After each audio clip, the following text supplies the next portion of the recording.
વડોદરા શહેરના તાંદલજા વિસ્તારને જોડતા મુખ્ય માર્ગ રાજવી ટાવર પાસે મુકેલ બેરિકેડ ખોલવા વિસ્તારના નાગરિકો દ્વારા પોલીસ કમિશનરને રજૂઆત કરવામાં આવી।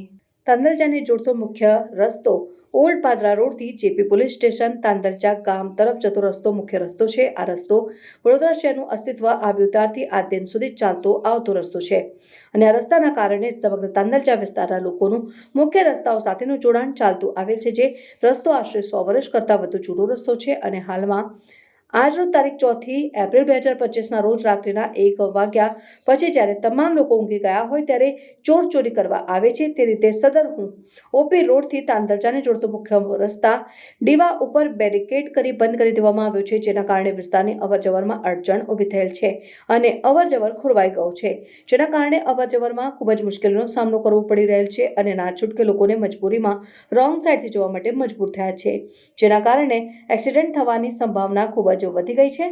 જેથી નમ્ર વિનંતી છે પોલીસ દ્વારા બેરિકેડિંગ કરવામાં આવેલ છે તે બેરિકેડિંગ કડી રસ્તો ખુલ્લો મૂકવાની માંગ સાથે તાંદલજાના નાગરિકો દ્વારા પોલીસ કમિશનરને આવેદનપત્ર આપવામાં આવ્યું। તાંદલજાના સામાજિક કાર્યકરો સૈયદ અયુબ ભાઈ દાડી, અશફાક મલેક, વસીમ શેખ વગેરે આગેવાનો દ્વારા પોલીસ કમિશનરને રજૂઆત કરવામાં આવી।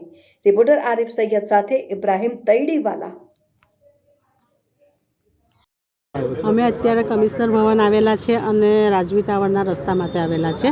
જે રસ્તો વર્ષોથી ખુલ્લો હતો તેને કાલથી બંધ કરવામાં આવ્યો છે, તેને ખુલ્લો કરવા માટે રજૂઆત કરવા માટે આવેલા છે। ના, કંઈ જ નથી થયું।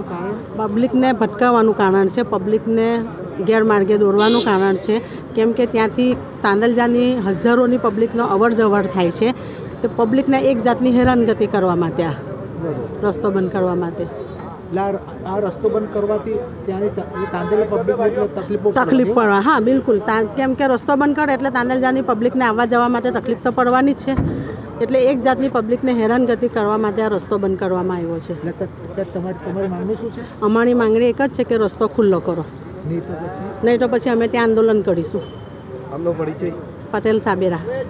લગભગ છે ને તાંદલજા વિસ્તારમાં હિન્દુ મુસ્લિમ બધી સોસાયટી છે। તાંદલજા વિસ્તારમાં 1 લાખ પબ્લિક છે અને કહેવાનો મતલબ એ છે કે રાત્રે તમે આવીને આવી રીતે બંધ કરો એ શું યોગ્ય છે? મતલબ રાત્રે તમે આવીને બંધ રસ્તો કરી દીધો એનું શું મતલબ છે?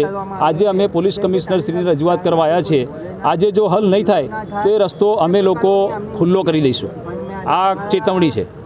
તમે માની શકો છો કે આ બ્રિજની ખોટી ડિઝાઇનના કારણે આ લોકો પરેશાન થયા? 100% પરેશાન થઈ ગયા છે। એ બ્રિજ તમે આગળ જો અક્ષર ચોકડીની મતલબ એ કર્યું હોત તો વધારે સારું રહેત। મતલબ ત્યાં ઉતારીને આ રસ્તો અમારી તરફ મતલબ તમે બંધ કરો છો એનું શું કારણ? મતલબ તમારી શું માંગણી? અમારી એટલી જ માંગ છે કે રસ્તો અમારે ખુલ્લો જોઈએ અને ત્યાં અત્યાર સુધી કોઈ એક્સિડન્ટનો કોઈ ભય નથી, કોઈ એક્સિડન્ટ થયું બી નથી। અમારી ખાલી એટલી માંગણી છે કે ત્યાં બે સ્પીડ બ્રેકર બનાવી દો તો કોઈ પ્રોબ્લેમ નથી। મતલબ આરામથી ત્યાં જાય છે અત્યાર સુધી। અત્યારે બ્રિજ બન્યા પછી બી અત્યાર સુધી લોકો જતા હતા, અત્યાર સુધી કોઈ એક્સિડન્ટ નથી કે કોઈ મરણ નથી, ત્યાં કોઈ ભય નથી, કશું નથી। કેમ તમે બંધ કરો છો રસ્તો? એનું કારણ શું? અને રાત્રે બંધ કરવાની શી જરૂર પડી તમને? આવો દિવસે અમારી 5-10 લોકો સાથે વાત કરો, એના પછી નિરાકરણ લાવીએ કે રસ્તો કેમ બંધ કરો તમે, એનું કારણ શું? સૈયદ અયુબભાઈ, તાંદલજા વિસ્તાર આગેવાન। સૌથી મોટી સમસ્યા એ છે કે અટલ બ્રિજ જે વર્ષો પહેલાં બનાવવામાં આવ્યો તે અટલ બ્રિજની ડિઝાઇન ફોલ્ટી છે। તે અનેકવાર તેના પ્રશ્નો ઉઠ્યા છે અને અનેકવાર અટલ બ્રિજના ઉપર હોય કે નીચે હોય ત્યાં અકસ્માતો સર્જાયા છે। આ તાંદલજા વિસ્તારનો જે રસ્તો બંધ કર્યો છે ત્યાં કોઈ દિવસ અકસ્માત સર્જાયા નથી ને અકસ્માત સર્જાય છે તેનું કારણ પણ મુખ્ય કારણ એ છે કે જ્યારે અકોટા બ્રિજ હોય કે વડોદરા શહેરના બીજા અનેક બ્રિજ હોય ત્યાં બ્રિજની સાથે સિગ્નલ છે, તો અહીંયા સિગ્નલ કેમ બનાવવામાં નહીં આવ્યા? પ્રશાસન પોતાની ભૂલમાં આ વસ્તુ કરી ગઈ છે। પ્રશાસનને ખબર જ નથી। પ્રશાસનને અનેકવાર રજૂઆતો કરી કે અહીંયા સિગ્નલ નાખો, ટ્રાફિક વ્યવસ્થા જેનાથી સુધરશે। અને તમે જોયું કે આટલા કરોડ રૂપિયા બ્રિજ પાછળ ખર્ચ્યા તો પણ આજે ટ્રાફિકની સમસ્યાનું નિરાકરણ કરવામાં આવ્યું નથી। તો આ પૈસા શું કરવા નાખ્યા એ સમજાતું નથી, કેમ કે અંગત વહીવટ કરવામાં આવ્યો છે ને ભ્રષ્ટાચાર કરવામાં આવ્યો છે।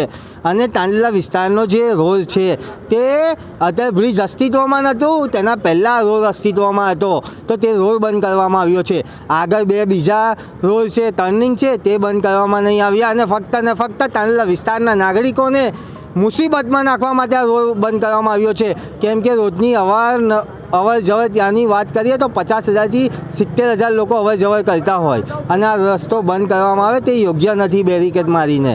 તો મારી માંગણી એ જ છે કે વહેલામાં વહેલી તકે રસ્તો ખોલવામાં આવે, નહીં તો ઉગ્ર આંદોલન કરવામાં આવશે. વસીમ શેખ. કદાચ હું તો એવું જ કહીશ ભાઈ કે અમે લોકો જે શહેરમાં રહીએ છીએ ત્યાં નરેન્દ્ર દામોદરદાસ મોદી જે સાંસદ બનેલા છે એ શહેર છે અને અમે અહીંયાના લોકલ લોકો છીએ જે અમારા નરેન્દ્ર મોદી સાહેબે અમને સપનો બતાડેલો, વિકાસનો સપનો બતાડેલો, સૌનો સાથ સૌનો વિકાસ. તે છતાં અહીંયા ગધેડા જેવા ઓફિસરો, વડોદરા શહેરમાં ગધેડા જેવા મ્યુનિસિપલ કમિશનર ઓફિસરો અને તમામ ઓફિસરો ગધેડા જેવા છે જેણે લોકોના બ્રિજના જે સંકલન કરેલા છે એકદમ તદ્દન ખોટા કરેલા છે. જે રીતે તમે જોશો કે આખા હિન્દુસ્તાનમાં ફર્સ્ટ અકોટાનો બ્રિજ એવો હશે જ્યાં ટ્રાફિક સિગ્નલ પર સ્ટેપર પર વાહનો ઊભા રહે છે. અહીંયા તમે અટલ બ્રિજ પર ઉતરશો ત્યાં એલેમ્બિક પાસે જોશો તમે અવારનવાર ટ્રાફિક ત્યાં રહે છે. અને અહીંયા અમારા જે ઓલ્ડ પાદર રોડ પર જે બ્રિજ ઉતરે છે જે ઓછામાં ઓછો 150થી 200 મીટરથી રાઈટ મારવાનો જે કોઈને અડચણ જ નથી થતું. અને તમે અગાઉ બી જો કે એક બી એક્સિડન્ટ એક સાયકલથી લઈને એક ફોર વ્હીલરથી લઈને કોઈ એક્સિડન્ટની રચના થઈ જ નથી થઈ. તે છતાં અહીંયા ખોટી પરેશાન કરવા માટે આ રસ્તો રોકી દીધેલો છે. અને કદાચ અમારા નરેન્દ્ર મોદી સાહેબને હું મારી વાત સોશિયલ મીડિયાથી અને મીડિયાથી પહોંચાડવા માગું છું કે અમારા નરેન્દ્ર મોદી સાહેબનું આ વડોદરા શહેર છે જ્યાંથી સંસદ બનેલા, અહીંયાના લોકલ કોર્પોરેટરો અને સાંસદ અને જે બી ધારાસભ્ય જે ગધેડા જેવા છે જે પબ્લિકનો સવાલનો જવાબ આપી શકતા નથી અને એમની સાથે ઊભા રહી નથી શકતા. તો આવા તો કેવા કોર્પોરેટરો અને આવા તો કેવા ધારાસભ્યો જે નરેન્દ્ર મોદી સાહેબ જ્યાંના સાંસદ હતા અને આજે PM છે, પ્રાઇમ મિનિસ્ટર છે, ત્યાંની અવામની જોડે નથી. તો કદાચ અહીંના ઓફિસરો બી ગધેડા છે ને અહીંના સાંસદ અને કોર્પોરેટરો બી ગધેડા છે. અમે તો એવી ઈચ્છીએ છીએ કે સૌનો સાથ સૌનો વિકાસ જે નરેન્દ્ર મોદી સાહેબનો સપનો હતો એ અમારી જોડે સાથે લઈને ચાલે. ને આના પહેલાં બી નરેન્દ્ર મોદી સાહેબ જે અમારા અહીંયાથી સાંસદ ઉભેલા અમારા વિસ્તારમાંથી ખોબા ભરીને વોટ આપેલા છે તે છતાં આજે અમે દુઃખ અને પરેશાનીમાં અમારું વખત નિતરણ કરીએ છીએ. મોહસિન ખાન પઠાણ. તાંદલજા વિસ્તારને મુખ્ય રસ્તો જે જોડતો રસ્તો છે રાજવી ટાવરથી, એ રસ્તો બેરિકેડિંગ કરીને બંધ કરી દેવામાં આવ્યો છે, જેના વિરુદ્ધમાં આજે પોલીસ કમિશનરશ્રીને રજૂઆત કરવા માટે આવ્યા છે. ત્યાં આગળ ટ્રાફિક પોઈન્ટ મૂકી શકાય, સિગ્નલ મૂકીને પણ એ રસ્તાની સમસ્યા જે ત્યાં આગળ રોંગ સાઈડ જનારા લોકોને રોકો હતો એ પ્રશ્ન છે, એ રસ્તો છે, પણ એ રસ્તાના બદલે તમે બેરિકેડિંગ કરીને રસ્તો બંધ કરી દો એ સોલ્યુશન નથી. તમે મારી મૌખિક વાત થઈ ત્યારે જાણ મળી કે ભાઈ ત્યાં આગળ એવું કહે છે કે એક્સિડન્ટ ઝોન ના થાય એટલા માટે અમે આ બેરિકેડિંગ કર્યું છે. એક્સિડન્ટ ઝોન ના થાય એના માટે તમે ટ્રાફિક પોઈન્ટ મૂકી દો. ત્યાં આગળ રોંગ સાઈડ જતા આવે છે ને એક્સિડન્ટ થઈ શકે એવી ભય છે એમને, તો તમે ટ્રાફિક પોઈન્ટ મૂકી દો ને. તમે ત્યાં આગળ પરમેનન્ટ એક ટ્રાફિકનો જવાન મૂકી દો, સિગ્નલ મૂકી દો. રોંગ સાઈડવાળાને તમે મેમો આપો. આજે તો ઓનલાઈનની આજે તો ડિજિટલ મેમો આવે છે, તો પછી ક્યાં આ પ્રશ્ન આવે છે કે ભાઈ રસ્તો બંધ કરવો એ સોલ્યુશન છે? અને સમગ્ર વડોદરા શહેરમાં આવા ઘણા બધા રસ્તાઓ ઉપર એક્સિડન્ટો થાય, તો શું એક્સિડન્ટ થાય એક વખત એક એક્સિડન્ટ થયો તો એનો મતલબ એવું છે કે આ રસ્તો બંધ કરી દેવો? અને આ રોડ ઉપર કેટલા એક્સિડન્ટ થયા? તમે સર્વે કેટલું કર્યું કે આને અહીંયા આગળ એક્સિડન્ટ થયા છે? આ રોડ ઉપર એક્સિડન્ટ નથી થયા. આ બ્રિજ ઉતરે અને બ્રિજ ઉતરીને ખાસું 100-200 મીટર પછીનું કટ છે, બરાબર છે. એટલે અહીંયા એવી કોઈ સમસ્યા આજ દિન સુધી નથી થઈ કે જે સમસ્યા એ ખૂબ કે અહીંયા કોઈ જાન ગઈ હોય એવી કોઈ સમસ્યા ઊભી નથી. એટલે ફક્ત ડાર્ક ઝોન ડિક્લેર કરીને તમે આખી વિસ્તારને જોડતો રસ્તો જ બંધ કરી દો, આખા વિસ્તારની આ 1 લાખની વસ્તીને કનેક્ટિવિટીનો રોડ જ બંધ કરી દો એ પોઈન્ટ પરથી, તો ઉલટું આના કારણે શું થશે કે લોકો બિનજરૂરી રોંગ સાઈડ જશે ને એક્સિડન્ટ વધવાની શક્યતા છે. એટલે અમે આજે કમિશનરશ્રીને આ વાત રજૂઆત કરવા અને સમજાવવા માટે આવેલા છે. એક તરફ એક્સિડન્ટની વાત છે, તો શું ખરેખર લાગે છે કે ભારદારી વાહનોને પણ અટકાવવા જોઈએ? કારણ કે 100% ભારદારી વાહનોને તો અટકાવવા જોઈએ. મૂળ જે એક્સિડન્ટો થયા છે, તમે મેક્સિમમ એક્સિડન્ટ જુઓ તમે તો ભારદારી વાહનોના કારણે થયા છે. લોકોની જાનો ગઈ છે એવા એક્સિડન્ટો મેક્સિમમ ભારદારી વાહનોના કારણે થયા. તો તમે ત્યાં આગળ સિગ્નલ પોઈન્ટ મૂકીને પણ કરી શકો. બધા બહુ જ રસ્તા છે. આ સોલ્યુશન નથી, આ પરેશાન કરવાની નીતિ છે. સોલ્યુશન એ છે કે તમે સિગ્નલ મૂકી દો. અને એ અંગે અમે રજૂઆત કરેલી છે પહેલાં કે ભાઈ આ જગ્યાએ સિગ્નલ આપવામાં આવે ને પોલીસ પોઈન્ટ મૂકવામાં આવે.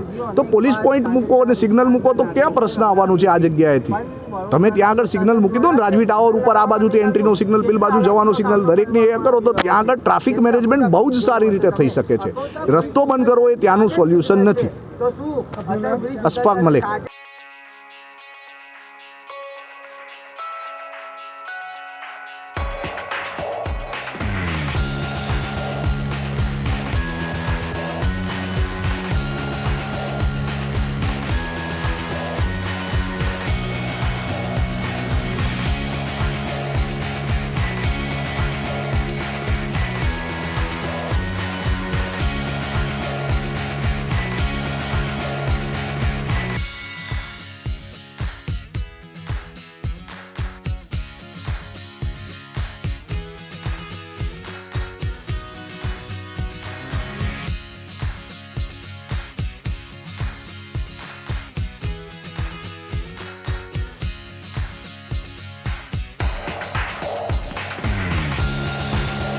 સમાચારોની અવનવી અપડેટ્સ માટે જોતા રહો સેક્યુલર ગુજરાત ન્યૂઝ. સાથે સેક્યુલર ગુજરાત ન્યૂઝ ચેનલને લાઇક, શેર અને સબસ્ક્રાઇબ કરો અને બેલ આઇકોન દબાવીને સમાચારોની ઝડપી માહિતી મેળવો.